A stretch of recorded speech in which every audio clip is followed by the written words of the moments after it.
Okay, today's Allen law is going to become law, and if you don't go a meter from a cyclist, you will be stopped by the cops and fined. Now, I have a problem because here in Fredericton, you're not allowed to go on the trails if you don't have a helmet. People go on the street, and the Fredericton police, like the bicycle helmet law, they go after certain individuals, certain culture. Now, are they going to go after certain people that there's no bike lane? They go after certain people that's driving a car like an Indian or a Syrian, an excuse to stop them. And that's what the Fredericton Police Force does. So this law here, I'm sort of against it. I rode a bicycle across Canada and across the States in the 70s. I had no helmet in those days, but there's no bike trail here.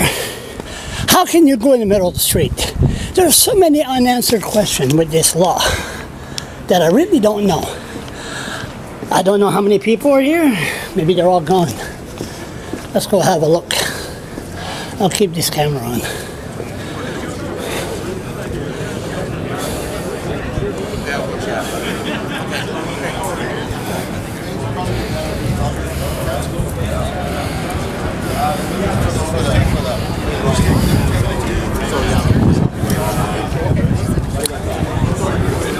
Somebody in power here? My favorite person is there. Yeah. There he is. I get it. When does it officially get posted on the MVA? Oh, no hard feeling. No hard feeling. It's officially changed. Yeah, absolutely. Rick, can you and I get a picture together? Okay. Listen, Ed, last time we had our pictures taken out here was before the big ride. Exactly. I had no gray hairs, and you just had a little bit of salt and pepper. Yeah, but I wasn't as bad as you are now. Oh yeah. Never mind. Yeah. One question. After tomorrow, if a cyclist, stand right here. a vehicle goes near a cyclist in the city, do the police have the right to stop them? Well, actually, it's law, and it's still It's law. there's a lot of education, that's going to be encompassed around. So it's going to take some time before everybody gets an understanding of it. So I'm starting midnight. The police see a Syrians driving close to cyclists or anything. I think, Charlie, it's going to take some time before it actually kicks in place, before everybody has an understanding. But it's going to be there's going to be a lot of education. Police in Quebec, a lot of people were driving a helmet with drive a bicycle with no helmet either. Alrighty. Yeah, well, the way the police in Quebec did it, they started putting, like, on the back racks of bicycles, they started putting these, like, little lasers that measure how far it is, and then when a car passes by too close, it beeps, and then they have another police waiting in front to ticket the person or take whatever procedure is necessary. So how do you do it in the street here? There's streets, but there's no bike trail here in Fredericton. Right. Well, I agree. Actually, there's a very big lack of bicycle infrastructure in Fredericton. And you're not allowed to ride the bike trails, because if you ride the bike trails, you got no helmet. The police goes after you. Right. Well, that's something that, in my opinion, should be changed as well. Like, but yeah, since I'm not Minister of the Government, I cannot. Oh no, leave that to me. Yeah. Leave that to me. No, but in Quebec, it's 16 years and younger. Yeah. To wear a helmet. Yeah. Those moody Quebecois are not stupid. They know it's good to cut health costs, health care. Exactly. To exercise. But here, the government enforce people to wear a helmet, and people don't ride a bicycle. Well, we need to keep pushing in that direction, because, like you say, like in places like Denmark, in Holland, like, there's no mandatory helmet laws, and people cycle more. Yeah, that's what happens, but right? here, the city, they don't want that. Just it's changing into it. If you look around, you gotta change the mindset. You gotta work them. I rode a bicycle across Canada and across the United States of America. That was in 1970. We had no helmet. That's what happened to me. But if you look around, did you stop biking because there was a helmet law? Je viens de me rendre compte. Ok, I got to me rendre compte en plus. Ouais, en plus. Puis demi. écossais. Mais tu vois le monde qui est ici. Ça change un snobby event. C'est comme... C'est OK, tu vois ça, les fancy, puis les helmets, puis ce n'est pour les pauvres, puis ils ne peuvent pas afforder un helmet, puis tout ça, c'est la mort. Mais moi j'ai toujours défendu que le bicycle c'est pour tout le monde. Ouais. Et là comme, c'est supposé être pour tout le monde, puis peu importe ton niveau d'income, tout à travers du palier, comme il faut que tu aies accès à pouvoir te promener en ville puis pouvoir... Ben, c'est les politiciens qui n'écoutent pas, especially les politiciens de Frédéric. Qu'est-ce que ton nom, là? Benoît. Benoît. Leblanc. Leblanc, Charles Leblanc, mon nom. Moi, je suis un blogger ici. Oui, je connais ton blog. Tout ça, t'attends de parler de moi, c'est tout vrai. Grande gueule puis une mouche à marde. Attends, on va parler ici. OK, so we have a law here. So does that mean at midnight, if they see an Indian driving a car or a Syrian or somebody and he goes too close of a bicycle, can they stop them? Charles, why are you asking all those silly questions? Silly, it's not silly. Well, Go ahead. It depends who's talking about them. It's going to be a new law. It's going to be a lot of education that will have to be... Like what? Like what? I mean, promotion like this? We're all traffic. Oh yeah, but not in Fredericton. You're not allowed to ride the bicycle trails. Why is that? Because some people can afford a helmet, and if you ride a bicycle with no helmet, the police comes after you. They have people called the Rat Patrol going after the less fortunate and people with obese. So they got to use the roads here. And there's no education. And Frank McKenna, your buddy, passed a law in 1995 that everybody has to wear a helmet. Everybody. In Quebec, les moody Québécois, they're not stupid. 16 years and younger, you got to wear a helmet. Older, it's good. It's cost against health care. It's good to exercise. Ontario, same thing. But here, look around, look, it's changing into a snobby event. Fancy suit, fancy helmet. Do you think the poor can afford that? Of course not. Are you for? No, this is pretty good. Your last day, meal one up here. That's a good. Okay, talk. Fancy group. Well, hard for me to tell you. I don't know all those people there. This doesn't seem to be that fancy to me. Look at the top. You had that when you grew up. Look at the helmet. Look at the bicycle. Bicycle costs about... all my grandchildren do, though. Yeah, it costs a lot of money. Yeah, everything costs a lot of money. The welfare bump, we can't afford that. Now we can't ride, you can't afford a helmet. So the bottom line here, when are we going to use a common sense and maybe reprieve that stupid law that everybody has to wear a helmet and can exercise freely? And if this law is going to pass... Well, okay, Sean, I'm going to tell you what to do then. Oh, good. Those people here are supporting what we did. And I was the one endorsing the law in the ledge. If you're not happy there, just lobby with them to bring up your concerns. 95% of them are females. I don't want to be hung. What do you think? Do you think I want to be hung? You don't want to be hung, but you want to hang me? No, but it's the bottom. I don't want to hang you. Why would I hang you for? The bottom line here, I understand what you're saying. We must communicate. Like the city of Fredericton, they're the most racist. Just don't test me. They go after people, the obese people that dares to exercise. Then I'm not going to go close to them then because I'm pretty overweight. No, you is all muscle. No, but I mean, that's why I'm being careful here. If it wasn't for your muscles, I'll be rude, more rude than I am now. But you know what I mean? Communication. The city of Fredericton refused to communicate. People don't use the beautiful trail because the Rat Patrol, the Park Patrol, what the hell is he doing behind me? That's why the So the Rat Patrol, they on the trail, and it forced people to go on the street. I never heard of that.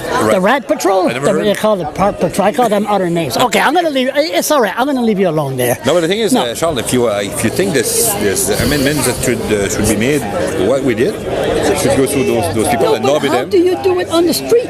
There's no bike rail. There's no bike trail. There's no bike lane. Well, there's bike lanes for sure. Can go and show you some. In Fredericton? Yes, sir. Oh, you mean those little teeny bike lane? There's bike drawn on the roads there, but it's probably be for the bike. En bon français, là, mange la marde. There's no... Oui, no. Non, il n'y a pas. Non, il dit bike. On parle des bonnes bike lanes. Hey. Look at the width of the tire. Oh, shit. Hey, they're about this wide, and you're talking about trails about this wide. It's wide enough. We must communicate for the issue of cycling, but the government seem to don't want people to. They support energy drinks, but they don't want to support people to cycle. Your issue seems to be with the municipality, not with No, it's a provincial law that passed about 1995 by Frank McKenna, your buddy. But like I said, just lobby to change the law. I'm talking to you right now. Yeah, no. So you go, you get your ass in there. This is not lobbying. Welcome to Fredericton for all those from outside the city, outside the area. We're here today for an auspicious occasion. Without taking anybody's, you can't hear me? Without taking anyone's flame from them, I'll turn it over to the Honourable Minister, and we will get started. Great, thank you very much. Wow, it's certainly a pleasure to see everybody out here today. What a great day. When you say it's a great day, come on, are you excited? Oh, yeah. Safety on our roads and our highways is extremely important to all of us. Today, hey, it's true though. We're honoring a legacy of Ellen Waters. We lost Ellen due to a tragic accident just a short time ago. And what it's done is it's brought us all together as a cycling community to talk about things, to talk about issues that really are important to us.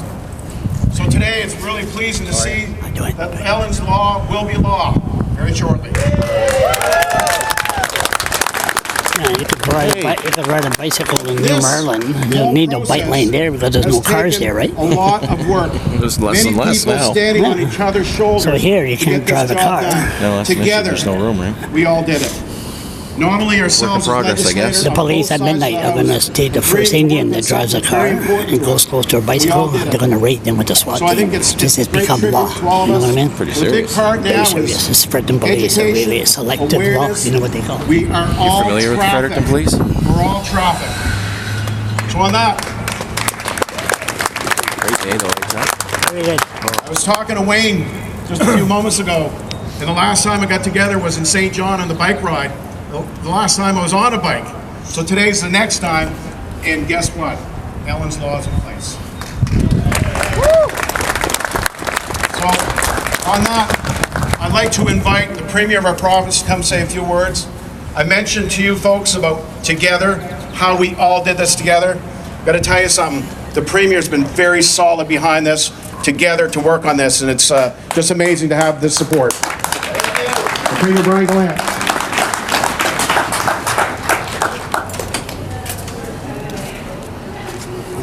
Ellen's Law is becoming a reality today because of all of you. Alors, merci mille et une fois pour votre contribution. Thank you so much for your contribution. I think you all deserve a round of applause. Great, thank you for your contribution. You're looking good, by the way. I don't know, not sure if the speaker will let you go back in dressed like that. Hopefully. Regarde, c'est une journée formidable.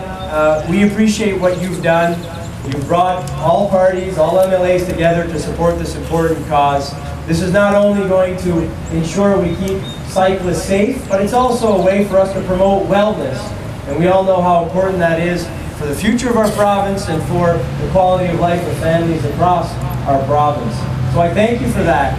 And you did this all in a way where we are going to be honoring an amazing woman that we lost in Ellen Waters. I want to tell you that we are very pleased to have worked with all of you. You've done it in a great way, bringing people together and raising this important cause time and time again. I do, however, have to, as your Premier, ask you to continue to work, because we do need to raise awareness as well. Passing Ellen's Law is certainly an important part of what needs to be done, but we need to raise awareness on how it's important for all of us to share the roads. Alors, je vais vous demander de continuer à travailler avec nous et continuer à faire ce que vous faites pour sensibiliser les gens à l'importance de partager la route avec tous les Néo-Brunswickois et Néo-Brunswickoises. So again, I just want to thank all of you. Your contribution will not be forgotten, and we're very happy to be standing shoulder to shoulder with other MLAs and all of you in passing Ellen's Law today. Merci beaucoup.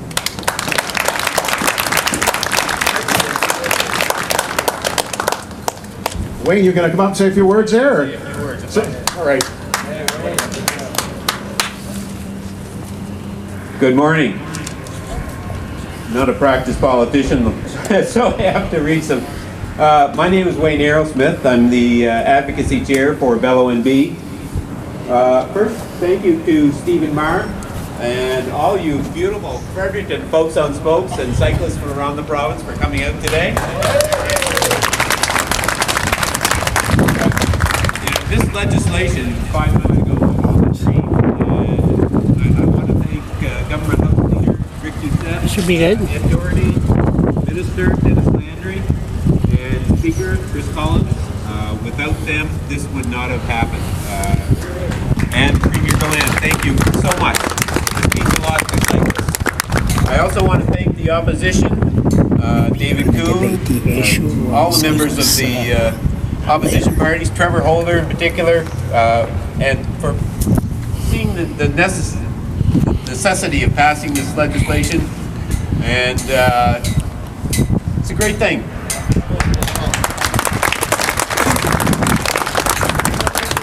Also, a big thank you to Nancy Waters and her